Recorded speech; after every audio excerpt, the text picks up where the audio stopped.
언니의 독한 상담소. 오늘 독한 상담소에 사연이 몇 개가 들어와 있습니다. 이제 첫 번째 사연부터 들어보도록 할 텐데요. 제가 이제 댓글을 요청드릴 거예요. 같이 우리 솔루션 찾아주자고요. 자, 읽어주세요. 안녕하세요. 저는 두 딸을 둔 50대 중반의 주부입니다. 저는 요즘 가장 큰 고민은 바로 저희 둘째 딸인데요. 제 둘째 딸은 어려서부터 하고 싶은 건 무조건 해야 하는 성격이에요. 그러다 보니 엄마인 저와 늘 트러블이 잦았고 딸과 싸우는 것에 지친 전 어느새 져주는 것이 습관이 되었습니다. 이것이 독이 된 걸까요? 대학도 입학 후 한 학기만 다니더니 제멋대로 자퇴를 하는가 하면 최근엔 친구들과 논다며 외박이 잦아졌어요. 그런데 글쎄 그게 알고 보니 남자친구와 노느라 그랬더라고요. 네, 다 큰 딸이니 저도 여기까지는 이해했어요. 그런데 이 딸이 이젠 남자친구와 동거를 하겠다는 겁니다. 그 말에 너무 속상하고 화가 난 나머지 지금까지 딸과 연락조차 안 하고 있어요. 전 대체 엄마로서 어디까지 이해해야 할까요?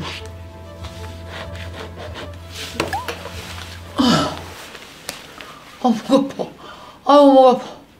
근데요, 여러분 의견을 좀 여쭤보죠. 여러분 어떻게 해야 될까요, 이거? 응? 근데 다들 말이 없어. 댓글을 안 달어. 어떤 분이 이렇게 냅두세요. 딸 인생입니다. 아이고, 참 환장하겠다. 근데 엄마들은 다 여기 여성분들이 많이잖아요. 다 애 가질 것부터 걱정해. 딴 거 다 걱정 하나도 없고 다 현실적인 걱정. 이게 엄마 마음인 것 같아. 진짜. 다른 거 걱정 없어. 뭐 좋아서 지네 둘이 죽어도 살겠다는데 그걸 무슨 수로 뜯어 말려. 이제 문제는 진짜 여성들 같은 경우 이래서 잘못해서 애가 생기면 되게 골치 아파지는 거죠. 그러니까 애 생긴 것과 사랑이 똑같이 가지 않거든요. 애는 애고 사랑은 사랑이잖아요. 사랑 별로 안 하고 사랑이 식었는데도 애는 생길 수 있거든요. 이러면 되게 골치 아프니까 결혼 전에. 그게 제일 걱정인 거예요, 사실은. 다들 남일 같지 않다. 이게 다 진짜 이게 엄마 마음인 거예요. 엄마 마음인 거. 아유, 그렇구나. 요즘에 자취하는 학생들이 많으니까 동거가 되게 많아지고 있다. 이게 이제 외국은 진짜 많거든, 그지? 근데 이제 우리나라도 점점 그러는구나, 아이들이. 그래도 지금도 머리를 자르라는 엄마도 있네요. 머리카락을 홀라당 잘라놓으라. 머리카락 자르면 뭐 애들이 싹 이제 더 밀고 패션이라 그러고 나가지. 요즘 애들은. 집으로 같이 들이라는. 아, 집으로 같이 들어오게 하라. 그것도 괜찮겠다. 동거네. 동거는 동거네. 동거지. 엄마와 함께 동거할래? 그러는 거지. 니네 나랑 동거할래? 그거 집으로 들여라. 아, 이것도 괜찮겠다. 아, 나도 집으로 들여라. 요즘 엄마들은 참 많이 달라졌다. 그죠? 옛날에 우리 엄마들 같은 세대는 그냥 진짜 밑자로 시작해. 응? 밑자리면 지자리면 할 말 없어. 이렇게 했을 텐데 요즘 엄마들은 그러니까 뭐냐면 실질적인 고민을 해주고 있는 거예요. 근데 제 상황이라면 하고 한번 생각해 볼게요. 두 가지입니다. 떼어놓을 수 있습니다. 그리고 두 번째, 떼어놓을 수 없습니다. 둘 다 맞습니다. 떼어놓을 수 있으려면 어떻게 하면 되냐면요. 엄마가 그냥 미친 여자가 되면 돼요. 딸보다 더 미치면 해결돼요. 비이성적으로 그 미친 짓을 하면 돼요. 너 이러면 엄마는 죽을겨 막 이러면서 막 매달리고 막. 그래서 엄마가 이 두 사람 사이에 약간의 장애물이 돼보는 건 어떨까요? 난 괜찮을 것 같은데요. 한 번도 반대해 본 적이 없으니 이건 아닌 것 같다. 그냥 밖에서 만나라. 그리고 집에 들어와서 자고 그리고 보다 중요한 거 이 딸한테 왜 반대를 해야 된다는 생각을 제가 하고 있느냐면 하나만 말씀드리면 이 딸은 자기를 위해서 산 세월이 너무 없네요. 이거 보세요. 지금 대학도 입학한 후에 한 학기만 다니다가 제멋대로 자퇴했어요. 그리고 친구들과 논다면서 외박을 잦아지더니 이게 남자친구고 여기다가 남자친구와 동거를 한대요. 이게 애가 뭐냐면 지 인생을 사랑하고 책임지는 거에 대해서 너무 소홀해요. 되게 경솔하게 행동하고 있어요. 이 딸이. 남자를 사랑하기 전에 나를 사랑하는 방법을 중고등학교 때, 대학교 때 혹은 대학을 졸업하고 알아내야 돼요. 자기를 한 번도 안 사랑해 본 사람이 어떻게 남자를 사랑하며 자기를 한 번도 안 키워본 사람이 어떻게 둘의 미래를 키워요? 여러분 자기를 안 키워보면 못 키워요. 그러니까 이거는 엄마가 한번 끊어줘야 된다고 생각합니다. 엄마가요 사랑하는 것도 엄마 노릇이지만 단호한 것도 엄마 노릇 중에 하나입니다. 안 그래요? 응? 봐주는 것도 사랑해주고 용서해주고 믿어주는 것도 엄마 역할이지만 아닌 건 아닐 때 단호히 끊어주는 것도 부모 역할 중에 하나입니다. 그것도 단호함도 사랑의 한 방법입니다. 나중에 감사해야 돼. 여러분 살면서 그런 거 못 느껴요? 지금 생각해보면 엄마의 단호함에 감사하는 거 없으세요? 다 커서 보니까? 그때 우리 엄마가 나한테 단호해서 얼마나 감사해요. 엄마가 그냥 아이고 이래도 흥 저래도 흥 그러면 나중에 딸이 뭐라는지 아세요? 엄마가 그때 반대를 했어야지. 엄마가 나보다 30살 더 많은데 엄마가 그때 날 막아줬어야지. 여러분 이런 딸들 많아요. 이런 아들 많아요. 단호함도 사랑입니다. 아셨죠? 네. 맞습니다. 엄마가 거품 물 때가 됐다고. 거품 필요하시면 인공 거품 만드는 방법 알려드리도록 하겠습니다. 딸이 조금 놀라게 하는 방법이 있긴 하거든요. 이렇게 약간 하얗게 우유 같은 거 조금 이렇게 두유 먹고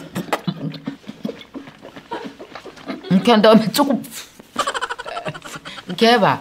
그러면 좀 나와요. 그렇게 거품을 무는 방법이 있습니다.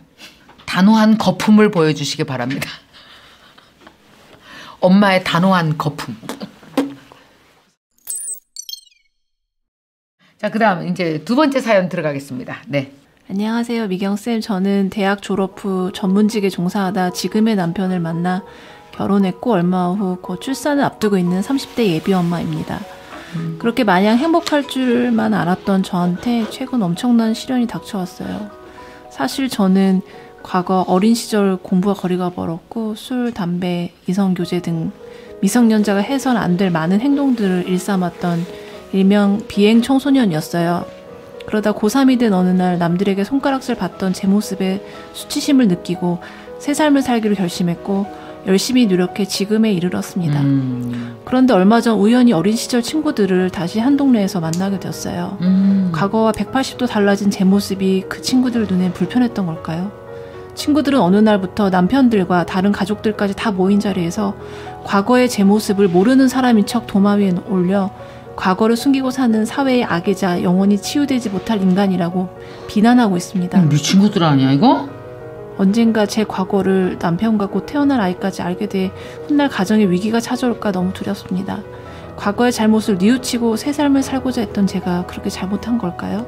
제 존엄성이 짓밟히는 것 같아 하루하루가 고통스러워요. 미경쌤, 제가 너무 큰 욕심을 품은 걸까요? 아니지. 아 이거 뭐 이런 이게 무슨 친구냐 이게?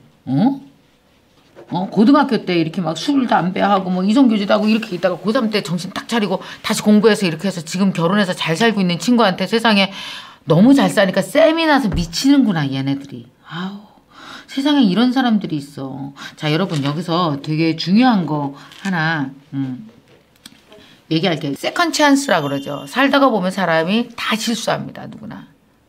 여러분 지금 우리 이 중에 실수하지 않는 사람 감추고 싶은 과거 요만한 거 없는 사람이 어디 있겠어요. 다 저도 마찬가지예요. 다 있어요.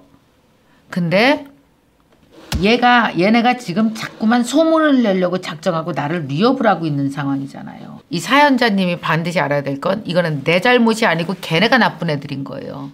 그러니까 내가 고등학교 때 그런 짓 한 게 잘못된 게 아니고요. 그걸 들추려고 하고 그러는 걔네가 30살이나 된 것들이 아주 못돼 처먹은 거예요. 걔네는.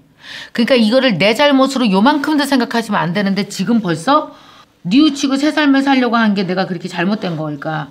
우리 아이들이 알까 무섭다. 뭐 이런 얘기를 하셨는데 일단은 자기 잘못이 아니에요. 그 걔네가 잘못한 거라는 건 분명히 하고 갑시다. 얘네는 뭐 약점 잡았다 잔치를 벌리는 것 같은데 나쁜 것들. 진짜 다독다독님 똥이라고 생각하고 피해요. 그럼 여기 우리 구독자 여러분들께 한번 여쭤볼게요. 열정대학생분들 여러분 어때요? 살면서 똥이라서 피해본 적 있어요? 없어요? 애기도 생각해야 된다. 병법을 써라. 아 제가 아는 정신과 의사 선생님은 똥 중에 가족도 있대. 가족도 걸으라고 했대. 그 하물며 친구는 어떻겠어요? 소인배 하이에나는 피하는 게 좋다. 오케이. 지금 이렇게 한번 여쭤보니까 많은 분들이 똥을 피해가는 것에 대해서 자존심 상해하고 그것이 잘못된 방법이 있지 않나? 혹시 내가 잘못돼서 피하는 게 아닐까? 피하면 내가 너무 비겁하지 않나? 막 이런 생각을 했는데 지금 우리 열정대학생 똑똑한 5,000명께 여쭤보니까 피하는 게 맞답니다. 그리고 피해야 된답니다. 남이 자꾸 그렇다고 생각하면 오히려 더 막 위축되어서 지금의 삶도 위축되어지고 과거에 내가 왜 그랬나 나를 원망하고 이렇게 될까 봐요. 여러분 당당하게 우리는 사람들은요 나는 살다가 당당하게 자기의 세컨 찬스 있잖아요. 누구나 다 실수합니다. 두 번째 찬스를 가지고 다시 내가 원하는 삶을 언제든지 다시 꾸리고 살 수 있는 게 저는 진짜 멋진 사람이라 생각하고 나는 그런 사람에게 박수 쳐줘야 된다고 생각해요. 여러분 자 박수. 자 오늘 이렇게 생방 함께 해주시는 거 너무 감사드리고요. 2월 한 달 동안 건강 참 조심하셔야 됩니다. 여러분 건강하시고 하루에 물 8잔 마시래요. 물 8잔 마시시고 잠도 푹 지금부터 주무세요. 여러분 저도 이제 곧 잘 겁니다. 여러분 주무시고 면역 잘 챙기시고 그리고 책 좋은 거 많이 읽으시고 그래서 3월 달에 여러분 생방송에서 또 뵙도록 하겠습니다. 여러분 건강하세요. 자 고맙습니다. 감사합니다. 저는 평범한 워킹맘이고요. 김미경 선생님 따독부터 본 빠순이에요. 그래서 여기를 들어오면서 저는 굉장히 많은 것이 달라졌어요. 독서 모임을 하면서 새벽 독서 모임이라 새벽 기상도 시작했고 그리고 영어책도 한 권 통째로 외워봤고요. 그전에 책을 한 권도 제대로 읽지 못했는데 요거 하면서 제가 41권이나 책을 읽었더라고요. 그래서 제가 얻은 거는 그거고 올해 이제 저희 목표는 글쓰기 열심히 해가지고 저도 작가의 꿈을 한번 꾸어볼까? 뭐 그런 생각하고 있습니다. 똑같이 책을 읽어도 받아들이는 게 정말 다르신 그 그릇들이 있는 분들이니까 저도 여기 계신 선생님들만큼 김미경 선생님 쫓아서 조금 더 커지는 사람이 됐으면 좋겠습니다. 감사합니다.